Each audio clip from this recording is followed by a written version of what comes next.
ఏం లలితాంబా, చెట్టు కింద సీతాదేవిలా ఆ మూలం కూర్చొని ఏడుస్తున్నావు, ఏమైంది? మీలాంటి వాడిని కట్టుకున్నందుకు నా ఏడుపు నేను ఏడుస్తున్నాను. ఆహా, మరి నిన్ను పెళ్లి చేసినందుకు నేను ఎక్కడికి పోయి ఏడవాలంట? ఈ గదిలో ఇంకా 3 మూలలున్నాయిగా, ఏదో ఒక మూలకు పోయి ఏడవండి. ఎవరితో ఇది? మర్చిపోయారా, నేను మీ పెళ్ళాన్ని. సర్లే, అదొక్కటి తెలుసు. నువ్వు ఇలా పట్నం ఏడిపించుకు తింటావని తెలుసుంటే అసలు నేను చేసుకునేవాడే కాను. 100 మంది పైగా చదువుకున్న అమ్మాయిలు నన్ను పెళ్లి చేసుకొని నా వెంటబడి తిరిగారు. వాళ్ళలో ఏ ఒక్కరిని పెళ్లి చేసుకున్నా ఈ పాటికి హాయిగా ఉండేవాడిని. నా కర్మ, నిన్ను పెళ్లి చేసుకున్నాను. మీరు ఇలా పల్లెటూళ్ళు ఉంచుతారని తెలుసుంటే నేను కూడా మిమ్మల్ని చేసుకునేదాన్ని కాదు. నాకు 101 సంబంధాలు వచ్చాయి. అందులో పెద్ద మీసం ఉన్నవాడిని చూసి చేసుకునేదాన్ని. You country brute. ఏంటంటే ఏటన్నా? మిమ్మల్ని కంట్రీ బ్రూట్ అన్నాను. అంటే పల్లెటూరి బైతు అని అర్థం. ఓహో, నన్ను తిట్టావేమో అనుకున్నాను. అవును, నేను పల్లెటూరు బైతునైతే నువ్వు చదువుకున్న బైతువా? కరెక్ట్, నేను చదువుకున్న బయటని ఒప్పుకుంటున్నాను. ఇదిగో మన తగు రేపు వాయిదా వేద్దాం. కమాన్, లెట్స్ గో టు బెడ్. నేనేమన్నా మీకు పర్మిషన్ అనుకున్నారా? ఆకలైతే మీకు వండి వడ్డించడానికి, అవసరమైతే మీ పక్కన రావడానికి. పని మనిషిని పక్కన రమ్మంటే పళ్ళు రాలగొడుతుంది. రాలగొడితే రాలగొట్టండి, కావాలంటే మళ్ళీ కట్టించుకుంటాను. కానీ నేను మాత్రం ఇక్కడ పడుకోను. నేను బయటికి వెళ్ళి పడుకుంటాను. నువ్వు బయట పడుకుంటే బామ్మకి గొడవంతా తెలిసిపోతుంది. నా మాట నువ్వే. మీరు నా మాట విన్నప్పుడు నేను మాత్రం మీ మాట ఎందుకు వినాలి? శ్రీదేవి, నువ్వు ఇక్కడే పడుకో, నేను బయటికి వెళ్ళి పడుకుంటాను. ఇదిగో, నీకు మనసు మార్చుకునే ఉద్దేశం ఉంటే ఇప్పుడే మార్చుకో. నేను బయటికి వెళ్ళి నిద్రపోయిన తర్వాత నువ్వు పిలిచినా రాను. వెళ్ళనా? వెళ్ళిపోతున్నాను, నిజంగానే వెళ్ళిపోతున్నాను. మనసు మార్చుకున్నావా? ముందు మీరు బయటకు వెళ్తారా లేదా?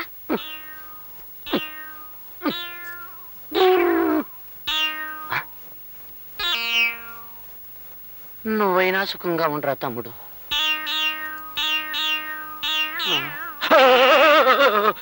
నువ్వరా తమ్ముడు?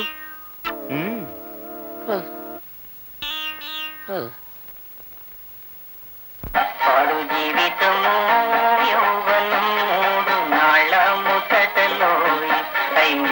నీరు పరుగులే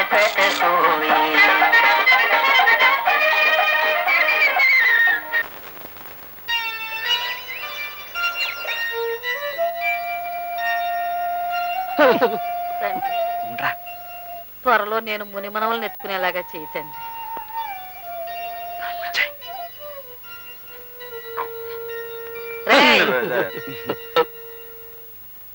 సంకలో చేపలు పెట్టుకుని ఎక్కడికి వెళ్ళి వస్తున్నారా?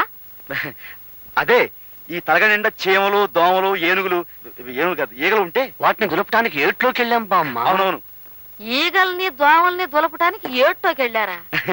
అవును, కొత్త దిండులో ఇన్ని జంతువులన్నీ ఎక్కడేరా? ఉండవని అక్కడికి వెళ్ళాక తెలిసింది. అది తెలిసినవన్నీ వచ్చేసాం. అవునవును. ఒరే, నా మనవాళ్ళు అబద్ధాలు కూడా చెప్పగలరని నాకు ఇప్పుడు తెలిసింది. ఇంట్లో పెళ్ళాలను వదిలేసి మీరెళ్ళి వీధిలో పడుకుంటే ఊరు వాడ చెవులు కొరుక్కుంటారా? నా పెళ్ళైన కొత్తలో మీ తాతగారు ఏడాది వరకు కాళ్ళకి చెప్పులు వేసుకుని వీధి గుమ్మం దాడితే ఒట్టు. బామ్మ, నిజం చెప్పేస్తాను బామ్మ. రేయ్, నువ్వు ఉండరా బామ్మ. అసలు సంగతి ఏమిటంటే, మా పెళ్లిళ్ళు గాని సవ్యంగా జరిగితే 3 శుక్రవారాలు గుళ్ళో పడుకుంటావని దేవుడికి మొక్కున్నాం బామ్మ. ఏరా, మరా మొక్కు సంగతి చెప్పవేరా అయ్యా? ఇప్పుడేగా తెలిసింది. అంతేకాదు బామ్మ, రాత్రంతా ఉపవాసం కూడా ఉన్నాం. మా నాయనే ఉపవాసం చేశారా? నేను మీ ఇద్దరికి మీ తాతగారు మొండితనం వచ్చింది అనుకుంటున్నానే కాని నా భక్తి కూడా అబ్బింది అనుకోవట్లేదురా నాయన. బామ్మ, నన్ను కూడా. ఇదిగో అమ్మాయిలు, నా మనవలు రాత్రి అంతా ఉపవాసం ఉన్నారంటే కాస్త పలహారాలు ఏర్పాటు చేయండి. వెళ్ళండి రా నాయన, వెళ్ళండి. మనం ఏం చేసినా కనీసం నల్లి కుట్టినందుకు కూడా బాధపడడం లేదు. వీళ్ళతో మనం వెళ్ళాక మరి కొంచెం డోసిస్తే వాళ్ళు దారికి రావచ్చు. కానీ బామ్మగారు బాధపడతారని ఆలోచిస్తున్నానే. ఏం సావిత్రి, నాకేనా? అబ్బో అబ్బో, ఎంత బాగుందో. నీదేనాక? నాదే, కానీ ఇది ఊళ్ళో వేసుకోవాలంటే సిగ్గేసి దాచేశాను. ఎందుకు సిగ్గు? బట్టలు వేసుకోకపోతే సిగ్గుపడాలి గాని పని నేను వేసుకోనా? వేసుకో. అమ్మా లలిత, వెళ్ళి నీళ్లు తీసుకురా. వెళ్తున్నాను బామ్మా.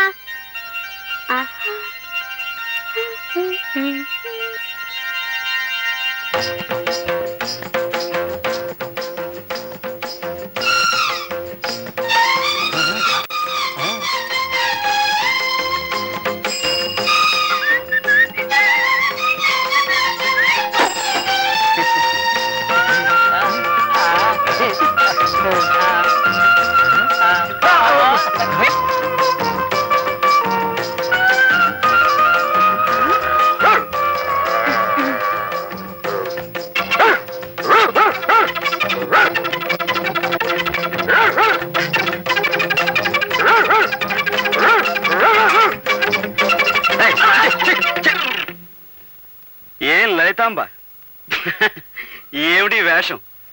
పల్లెటూళ్ళు ఇలాంటి పగటి వేషాలు వేస్తే కుక్క సైతం సహించవు. చూసాలి ఎవరా? చాలు చాలండి, పల్లెటూరు గొప్పలేగా. ఇది వధా పల్లెటూరు అంటే. చిచ్చే.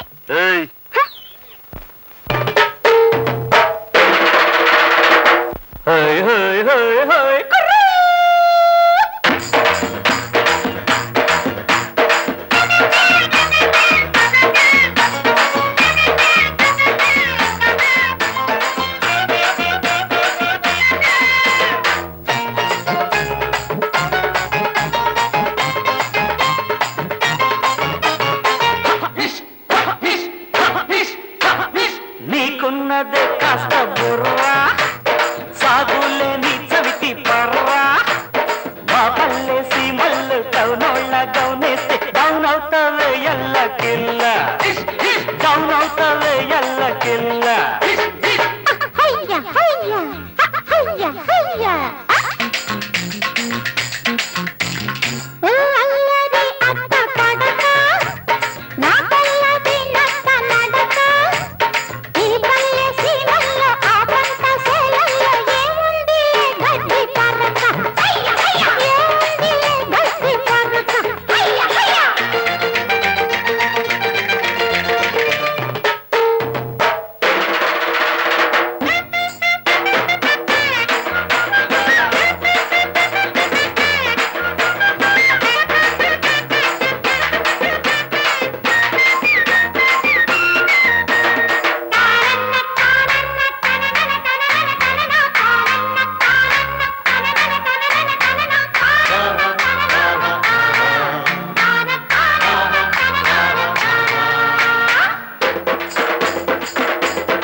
పర్రా మా పల్లె సింహల్లో టౌనోళ్ళ కౌనేస్తే డౌన్ అవుతావే ఎల్లకిల్ల డౌన్ అవుతావే ఎల్లకిల్ల